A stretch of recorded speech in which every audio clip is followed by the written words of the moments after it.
الحمدللہ الحمدللہ وکفا الصلاۃ والسلام علی سید الانبیاء اما بعد فاعوذ باللہ من الشیطان الرجیم بسم اللہ الرحمن الرحیم انک لا تہدی من احببت ولکن اللہ یہدی من یشاء وهو أعلم بالمهتدين وقالوا إن نتبع الهدى معك نتخطف من أرضنا أولم نمكن لهم هربا آمنا يجبى إليه ثمرات كل شيء رزقا من لدنا ولكن أكثرهم لا يعلمون۔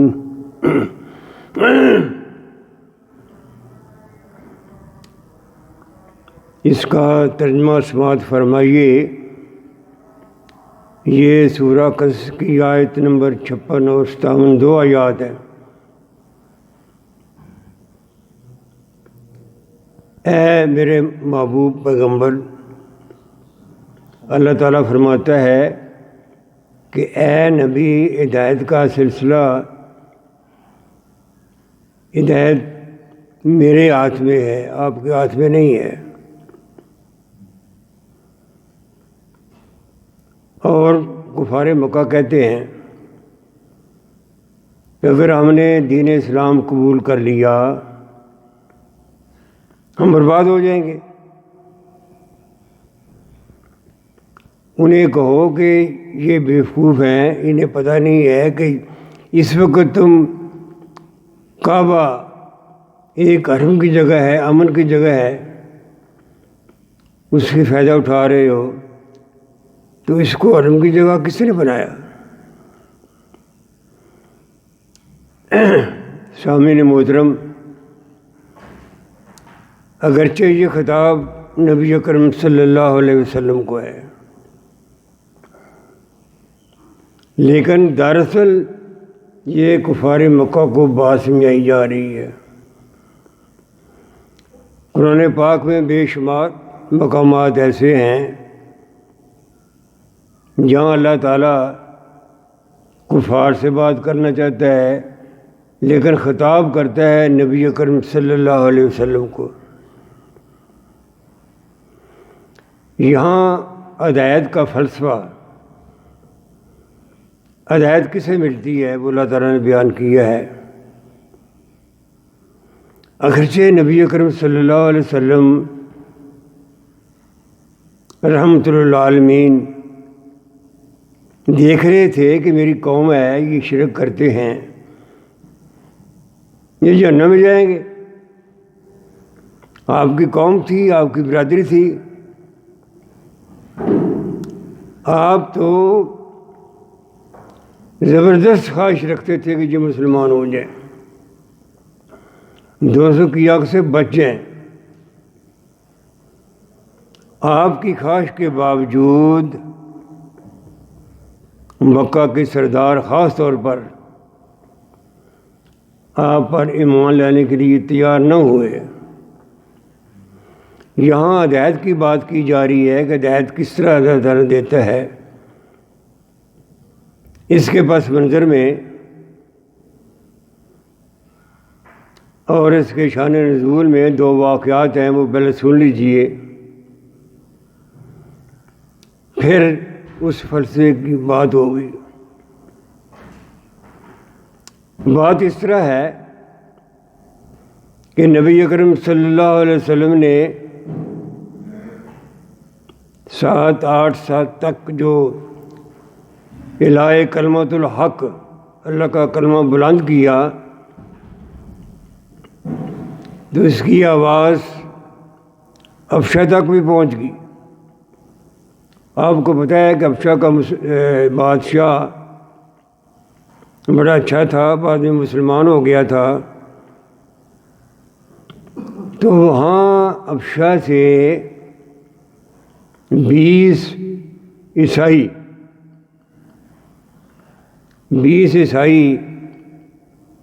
نبی اکرم صلی اللہ علیہ وسلم کے پاس آئے مکی زندگی میں، اور بڑا لمبا سفر تھا، درمیان میں ایک سمندر ہے، وہ ہراکلزم۔ ابشا بر اعظم افریقہ میں ہے، عرب بر اعظم ایشیا میں ہے، سمندر پار کرنا پڑتا ہے۔ تو وہ 20 آدمی سمندر پار کر کے آئے سمجھنے کے لیے کہ جو مکہ میں نبی آیا ہے صلی اللہ علیہ وسلم وہ بات کیا کرتا ہے۔ اس سے سوالات کرتے ہیں، دیکھتے ہیں وہ کیا بات کرتا ہے۔ چنانچہ وہ 20 عیسائی آئے مکہ مکرمہ میں نبی اکرم صلی اللہ علیہ وسلم کے پاس، اور آپ سے چند سوالات کیے، آپ نے جوابات دیے۔ اس کے بعد نبی اکرم صلی اللہ علیہ وسلم نے قرآن کی تلاوت فرمائی، ان کے سامنے کلام کو پیش کیا، پڑھا قرآن پاک کو، اور دعوت دی اسلام کی۔ وہ عیسائی جو قرآن پاک سنتے تھے ان کی آنکھوں میں آنسو روا ہو گئے، اور وہیں بیٹھے بیٹھے وہ مسلمان ہو گئے، قرآن پاک کو سنا، دین اسلام کو قبول کر لیا۔ اب جب وہ مکہ سے روانہ ہونے لگے، ابھی مکہ کے باہری تھے، تو وہاں ابو جہل اور اس کے چند ساتھی سردار جو تھے وہ ان کو آ ملے اور کہا کہ تم بڑے عجیب آدمی ہو، تمہاری قوم نے تمہیں بھیجا تھا کہ جا کے معلوم کر کے آؤ کہ یہ نیا نبی جو اعلان کر رہا ہے نبوت کا صلی اللہ علیہ وسلم وہ کیسا ہے، تم آتے ہی مسلمان ہو گئے ہو، بڑے بیوقوف ہو۔ انہوں نے جواب دیا، آپ ہمارا راستہ نہ روکیں، ہم اپنے اعمال کے ذمہ دار ہیں، تم اپنے اعمال کے ذمہ دار ہو، ہمیں چھوڑ دو، ہم نے ٹھیک کیا ہے۔ یہاں جو بات اللہ تعالیٰ سمجھانا چاہتا ہے وہ یہ ہے کہ جس آدمی کو تڑپ ہو، طلب ہو دین کی، اسے ہدایت ملتی ہے۔ ایک قدم خود اٹھانا پڑتا ہے، طلب ہو تو آدمی قدم اٹھاتا ہے نا۔ تو اس طرح نہیں ہے کہ ایک آدمی طلب ہی نہ ہو، اس میں خواہش ہی نہ ہو اور وہ اس طرف توجہ نہ کرے، قدم نہ اٹھائے، اسے اللہ تعالیٰ ہدایت نہیں دیتا۔ پہلا قدم بندے کو ہی اٹھانا پڑتا ہے، نیکی کی طرف بڑھنا پڑتا ہے، پھر اللہ تعالیٰ اس کو ہدایت دیتا ہے، اس کا سینہ ہدایت کے لیے کھول دیتا ہے۔ دوسرا واقعہ، آپ جانتے ہیں کہ آپ کی پرورش، آپ کی کفالت آپ کے دادا حضرت ابو مطلب کے بعد حضرت ابو طالب نے کی۔ اس وقت آپ کی عمر 8 سال تھی، اور جب آپ 50 سال کے ہوئے تو ابو طالب فوت ہو گئے۔ گویا 42 سال چچے اور بھتیجے کا ساتھ رہا ہے۔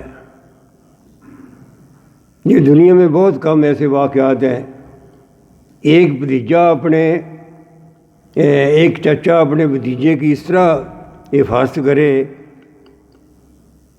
یہ اپنی اولاد سے بھی بڑھ کر ہر تکلیف برداشت کی نبی کریم صلی اللہ علیہ وسلم کے ساتھ، اور ہمیشہ آپ کی حفاظت کی۔ بڑا پیار تھا حضرت ابو طالب کو نبی کریم صلی اللہ علیہ وسلم کے ساتھ، حتیٰ کہ جب آپ نے دین اسلام پیش کیا لوگوں کے سامنے، مخالفت بڑھی، تو اس وقت آپ اپنے بھتیجے کی رات کو اٹھ کے دیکھتے تھے کہ کہیں کوئی دشمن تو نہیں آ گیا۔ بڑی حفاظت کی ہے۔ آپ کو بڑا پیار تھا حضرت ابو طالب کے ساتھ۔ جب وہ آخری وقت آیا، حضرت ابو طالب بیمار ہوئے اور اندازہ ہو گیا کہ اب آخری وقت آ گیا ہے، تو نبی کریم صلی اللہ علیہ وسلم ان کے پاس حاضر ہوئے۔ یہ بڑا واقعہ آپ جانتے ہیں۔ وہاں کفار کے سردار بھی بیٹھے ہوئے تھے، انہیں ابو جہل بھی تھا۔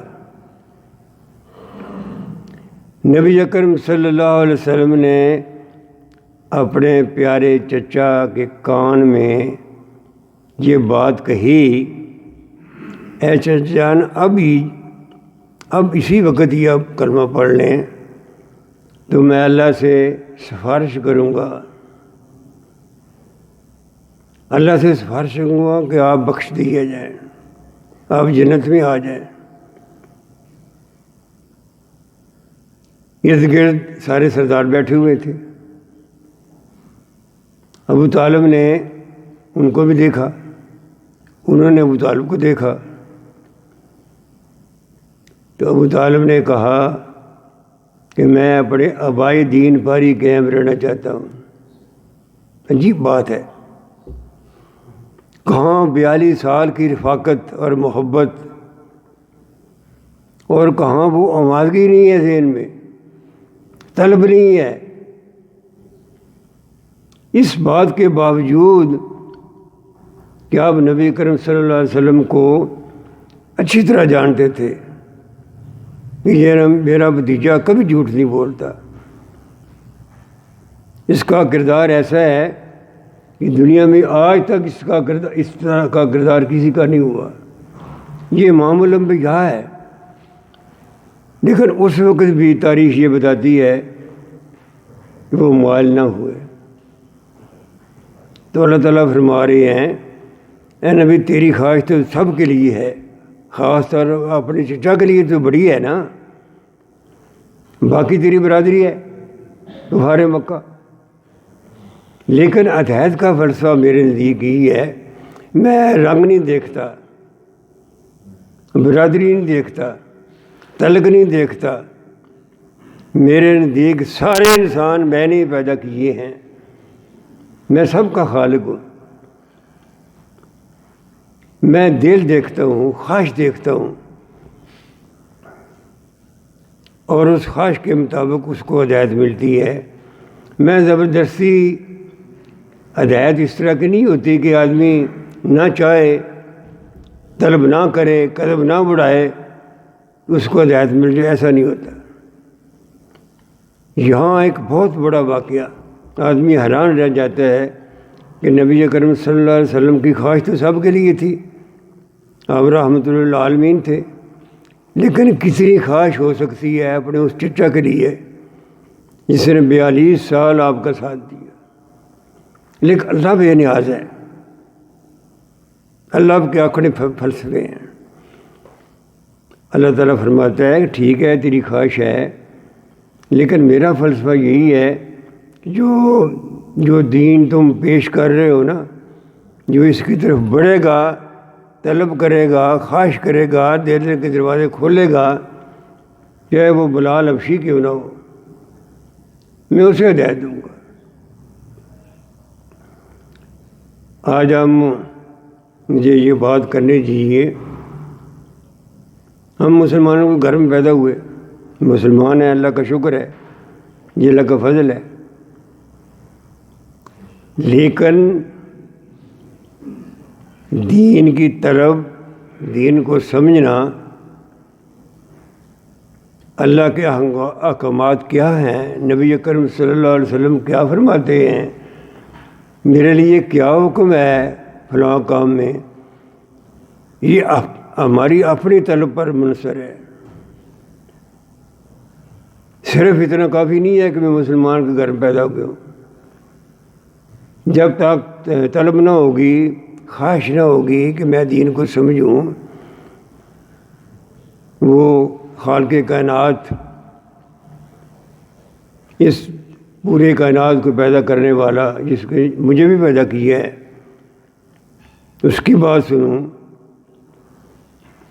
اور رحمت اللہ عالمین کی بات سنوں، یہ اپنی خود خواہش کرنا پڑتی ہے۔ بہرحال یہ تھا فلسفہ جو قرآن نے پیش کیا ہے ہدایت کا۔ اب دوسرے ان کے اس عذر کا جواب وہ قرآن نے دیا ہے۔ وہ جو کفار مکہ کہتے تھے کہ ہم ٹھیک ہے کہ محمد صلی اللہ علیہ وسلم ہماری برادری کا ہے، ہم جانتے ہیں کہ امین ہے اور صادق ہے، لیکن ہماری حیثیت اس طرح کی ہے، اگر ہم یہ مان لیں تو ہمارا یہ سب کچھ جو ہم انجوائے کر رہے ہیں، جو ہمیں فوقیت حاصل ہے اس ملک میں، وہ ختم ہو جائے گی۔ بات کس طرح تھی وہ ذرا سمجھ لیجیے۔ قریش مکہ حضرت ابراہیم علیہ السلام کی اولاد میں سے تھے، یہ بات تو ٹھیک ہے، سارا عرب جانتا تھا نسب کے لحاظ سے کہ یہ حضرت ابراہیم علیہ السلام اور حضرت اسماعیل علیہ السلام جو ان کے بیٹے تھے ان کی اولاد ہے، اس لحاظ سے ان کا بڑا مقام تھا پورے ملک میں۔ دوسری بات یہ ہے کہ حضرت ابراہیم علیہ السلام سے لے کر نبی اکرم صلی اللہ علیہ وسلم کی ذات مقدس تک لوگ حج تو کرتے تھے، اگرچہ حج کا طریقہ انہوں نے غلط بنا لیا تھا، لیکن حج تو کرتے تھے۔ اتنا تو وہ مانتے تھے یہ اللہ کا گھر ہے، اور اس طرح وہ مانتے تھے کہ یہ حضرت ابراہیم علیہ السلام نے اور اسماعیل علیہ السلام نے بنایا ہے، اس لیے اس خانے کعبے کے مجاور ہونے کی حیثیت سے ان کا احترام تھا۔ لوگ حج کرنے آتے تھے، چاہے وہ مشرک تھے، مشرک بھی حج کرتے تھے، آتے تھے، یہ ان کی خاطر و مدارات کرتے تھے، انہیں پانی پلاتے تھے، کھانا کھلاتے تھے۔ آپ کے جو پردادا حضرت ہاشمی خاندان بن گیا ہے، ہاشم کا مطلب ہوتا ہے توڑنے والا، ان کا نام ہاشم نہیں تھا، وہ روٹیاں توڑ کے شوربے میں بھگو کے دیتے تھے حج کرنے والے جو لوگ حج کرنے آتے تھے، اس لیے ان کا نام ہاشم پڑ گیا۔ تو میرا مطلب ہے وہ خانہ کعبہ کے متولی بھی تھے، مجاور بھی تھے سارے۔ دوسری ایک اور بات ہوئی، وہ سمجھ لیجیے کہ اس زمانے میں دو بڑی طاقتیں تھیں، سپر پاور، ایک ایران اور ایک روم۔ اس زمانے میں دو بڑی سپر پاور تھی۔ وہ جو حج کا راستہ تھا، تجارت کا راستہ تھا، وہ سمندر تھا۔ آج بھی جو بڑی چیزیں ہیں وہ سمندر کے راستے ہی آتی ہیں۔ روم، شام اور مصر، فلسطین وغیرہ، ان کی تجارت مشرق کے ملک کے ساتھ، ہندوستان کے ساتھ، چائنا کے ساتھ، انڈونیشیا کے ساتھ، یہ ادھر ہیں اور وہ ادھر ہیں، تجارت ہوتی تھی سمندر کے راستے۔ لیکن ہوا یہ ہے کہ ایران نے اپنی طاقت سے آہستہ آہستہ سارے وہ راستے اپنے قبضے میں لے لیے، خلیج فارس اپنے قبضے میں لے لی، بحر عرب اس کا قبضہ ہو گیا، حتیٰ کہ یمن پر اس کا قبضہ ہو گیا ہے، یمن اس کی بندرگاہ عدن وہاں بھی قبضہ ہو گیا۔ اب ان کی دونوں کی تجارت جو تھی، ادھر کے اور ادھر کے، مغرب والے اور مشرق والے، ان کی تجارت ایران نے ان کے ناکے بند کر دیے، راستے بند کر دیے۔ اب تجارت ہونی تھی، ادھر کی چیزیں ادھر، ادھر کی چیزیں ادھر تو جانی تھیں۔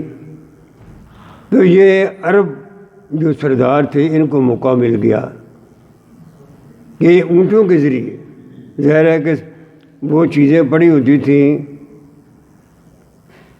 مصر، روم اور شام کی چیزیں تو وہاں سے وہ اونٹ کے ذریعے لے آتے تھے اور ادھر خلیج فارس اور وغیرہ تک پہنچا دیتے تھے۔ سامان کو اونٹ پر لاد کے لانا بڑا کام تھا، اور ادھر کی چیزیں ادھر لے جاتے تھے۔ اس لیے اجارہ داری ان کی بن گئی تجارت میں۔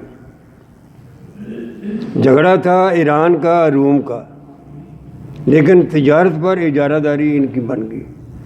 مکہ کا مقام ایسا ہے کہ یہ مرکزی مقام تھا اس کا، اور جب وہ چیزیں اونٹوں پر لاد کر لاتے تھے، اپنا ملک کراس کرتے تھے، گزرتے تھے، تو راستے میں بہت سے قبائل تھے جو مشرک تھے۔ اگرچہ وہ ان کی بڑی تکریم کرتے تھے، عزت کرتے تھے سارے قبائل، لیکن بہرحال انہیں لالچ بھی تھا۔ تو قریش مکہ اس طرح کرتے تھے کہ ان جو تھے نا مشرک قبائل جو راستے میں آتے تھے، ان کو بھی کچھ نہ کچھ منافع دے دیتے تھے، ان کو اپنے ساتھ ملا لیتے تھے تاکہ وہ راستے میں ان کا مال نہ لوٹے، ان کے ساتھ سہولتیں پیدا کریں۔ اگر ضرورت پڑے راستے میں کھانے کی یا پانی کی تو ان کو مہیا کریں۔ اس لحاظ سے اس زمانے میں جب نبی کریم صلی اللہ علیہ وسلم نے اعلان نبوت کیا تو 8-10 سال گزر گئے تھے، تو اس زمانے میں جو عرب کے سردار تھے نا، مکہ میں جو رہتے تھے، وہ بڑے امیر ہو گئے تھے تجارت کرتے کرتے۔ تجارت پر ان کا قبضہ تھا، ادھر سے مال لے آتے تھے، اونٹوں پر ادھر پہنچا دیتے، ادھر جو مال پڑا ہوتا تھا وہ ادھر لے جاتے تھے۔ اگر یہ اس طرح نہ کرتے تو باقی تو سارا ایران نے قبضہ کر لیا تھا، راستے بند کر دیے تھے۔ تو اللہ تعالیٰ فرماتا ہے، یہ کہتے ہیں کہ اگر ہم نے نبی کا کلمہ پڑھ لیا، لا الہ الا اللہ محمد رسول اللہ پڑھ لیا، تمہارا یہ سارا کاروبار ختم ہو جائے گا۔ وہ مشرک قبائل ہمیں پھر وہاں سے نہیں گزرنے دیں گے۔ جو ہماری اس وقت پوزیشن ہے، ہماری اجارہ داری ہے تجارت پر، یہ ختم ہو جائے گی۔ پھر ہمیں محمد صلی اللہ علیہ وسلم کی بات ماننا پڑے گی، جس طرح وہ کہیں گے اس طرح کرنا پڑے گا۔ تو اتنی دولت، اتنی ٹور، اتنا اثر وہ چھوڑنے کے لیے تیار نہیں تھے۔ یہاں پھر اللہ تعالیٰ وہ فلسفہ بیان کرتا ہے کہ دل میں اگر تعصب ہو، پیسوں کا لالچ ہو، دل کا دروازہ بند کر دیا جائے تو اندر دین داخل نہیں ہوتا، ایمان داخل نہیں ہوتا۔ یہ حالت ہے نا کفار مکہ کی تھی، تعصب تھا اندر، ادھر دولت تھی، ٹور تھا اور بڑی ایک ان کا مقام تھا، ادھر نبی کریم صلی اللہ علیہ وسلم کی بقا پیغام تھا۔ تو یہ سمجھتے تھے کہ نہیں، یہ ہم کلمہ پڑھ لیں گے تو ہمیں اس دولت سے، اس ٹور سے، اس مقام سے، اس تجارت سے دستبردار ہونا پڑے گا۔ نبی کریم صلی اللہ علیہ وسلم کی بات سنیے، آپ کا پتہ تھا، آپ اپنی نبوت کی بصیرت سے آنے والے حالات اللہ تعالیٰ کے حکم سے جانتے تھے۔ آپ فرماتے تھے کہ تم میری بات مان لو، کلمہ پڑھ لو، تمہیں جس چیز کا ڈر ہے نا کہ ہماری دولت ختم ہو جائے گی، یہ ڈر نہ کرو۔ اگر تم نے میرا کلمہ پڑھ لیا، دین اسلام میں داخل ہو گئے، تو عرب اور عرب کے ساتھ جتنے بھی ممالک ہیں نا، عجم جسے کہتے ہیں، وہ تمہارے متحد ہو جائیں گے۔ تم کیوں وقتی طور پر اپنی دولت کو بچاتے ہو؟ آنے والا وقت جو ہے وہ دین اسلام کا ہے، میری بات مان لو۔ لیکن وہ نبی کریم صلی اللہ علیہ وسلم کی بات ماننے کے لیے تیار نہیں تھے۔ صرف اس بنیاد پر کہ اندر تعصب تھا، پیسوں کا لالچ تھا، تو اللہ فرماتا ہے کہ اگر دل کا دروازہ بند کر دیا جائے تو سیدھی بات کس طرح سمجھا سکتی ہے؟ اب دیکھیے کہ نبی اکرم صلی اللہ علیہ وسلم کی بات کس طرح سچی ثابت ہوئی ان کی زندگی میں۔ اب یہ مکہ میں موجود تھے، آپ جانتے ہیں کہ 23 سال آپ نے نبوت کا فریضہ سر انجام دیا ہے۔ جب نبی اکرم صلی اللہ علیہ وسلم نے خطبۃ الوداع اور حج کیا ہے، آخری حج کیا ہے، ایک ہی آپ نے حج کیا ہے، نبی اکرم صلی اللہ علیہ وسلم نے ایک ہی حج کیا ہے، اور وہ حج اس وقت کیا ہے جب مکہ اور بیت اللہ شرک سے بالکل پاک ہو گئے تھے۔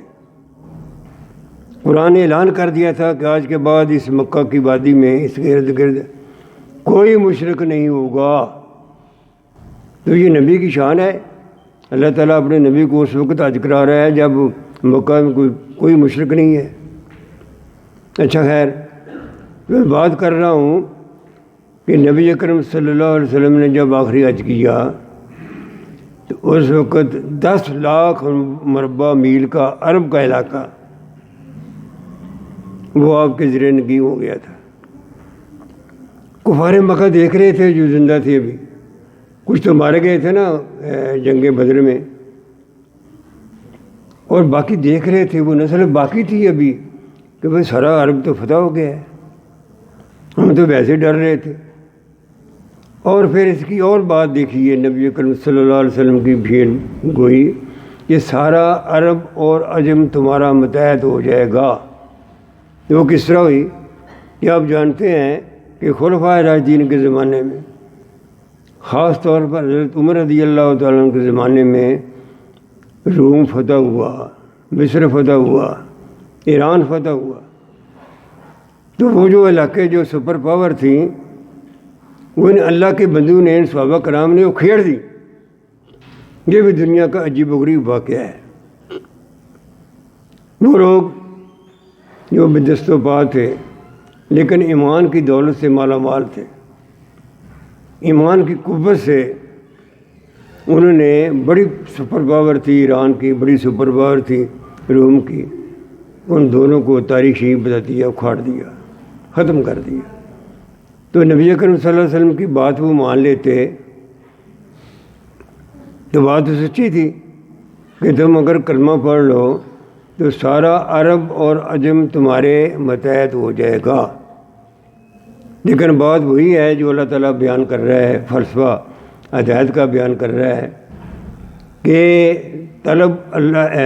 ہدایت اللہ تعالیٰ اس کو دیتا ہے جس کو طلب ہوتی ہے ہدایت کی، جو دل کے دروازے کھول دیتا ہے۔ میں نہ رنگ دیکھتا ہوں، نہ نسل دیکھتا ہوں، نہ قد دیکھتا ہوں، میں دیکھتا ہوں کہ اس کا دل کیسا ہے، اور جس کے دل کے دروازے بند ہوں،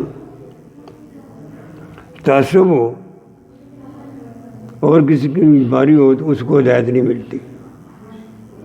میں نے پہلے بھی مثال دی، اکثر میں مثال دیتا ہوں، یہ نسل کے لحاظ سے دیکھا جائے، نسل کے لحاظ سے تو ابو لہب سے بڑا کون ہاشمی تھا؟ نبی اکرم صلی اللہ علیہ وسلم کا سکا چچا، آپ کی 2 بیٹیاں، اس کے 2 بیٹوں کے ساتھ ان کی منگنی ہو گئی تھی، مکان بالکل ساتھ ساتھ تھا، درمیان میں دیوار تھی صرف،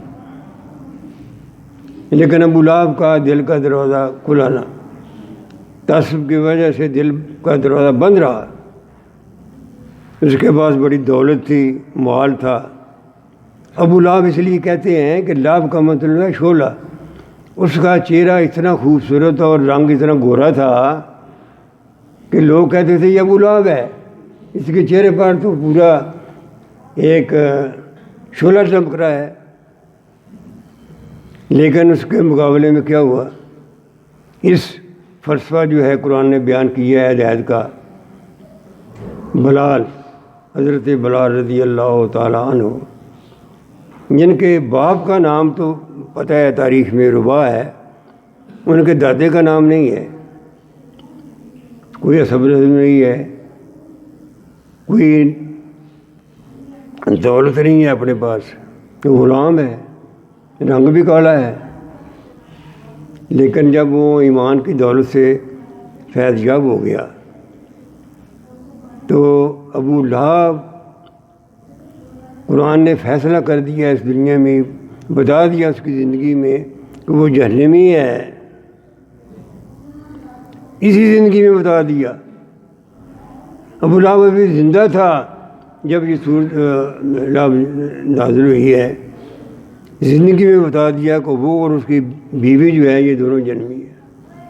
اور بلال، کیا بات ہے جی، میں سوچتا ہوں کبھی کبھی کہ کیا گزری ہوگی حضرت بلال رضی اللہ تعالیٰ عنہ کے دل میں جب ایک دفعہ نبی اکرم صلی اللہ علیہ وسلم معراج کا واقعہ بیان کر رہے تھے، تو آپ نے فرمایا اے بلال، تیری 8 مہینے جنت تیرے پاؤں کی 8 مہینے جنت میں سنی ہے۔ کیا گزری ہوگی اس کے دل پر، عاشق رسول پر۔ تو یہ بات یہ ہے، فلسفہ اتنا ہی ہے، ہمیں بھی اس پر غور کرنا چاہیے کہ دین طلب سے، محنت سے، خواہش سے، آگے قدم بڑھانے سے حاصل ہوتا ہے۔ ٹھیک ہے ہم مسلمان ہیں، لیکن سارے احکامات کو سمجھنا اور دیکھنا یہ تو ہمارا فرض ہے نا۔ یہ تو نہیں ہے کہ وہ کلمہ پڑھ لیا ہے، میں کل مسلمان کے گھر میں پیدا ہوا ہوں، وہ ٹھیک ہے، نہ نماز کی فکر ہے، نہ روزے کی فکر ہے، نہ یہ فکر ہے کہ سچی بات کب کرنی ہے، جھوٹ نہیں بولنا چاہیے، کسی کا حق نہیں کھانا چاہیے، فریب نہیں کرنا چاہیے۔ تو یہ دین کی طرف بڑھنے کے لیے طلب کی ضرورت ہے، اس کے لیے بھی جو نیا دین میں داخل ہونا چاہتا ہے، اور اس کے لیے بھی جو بھی داخل تو ہو گیا ہے لیکن آگے بڑھنے کے لیے طلب کی ضرورت ہے۔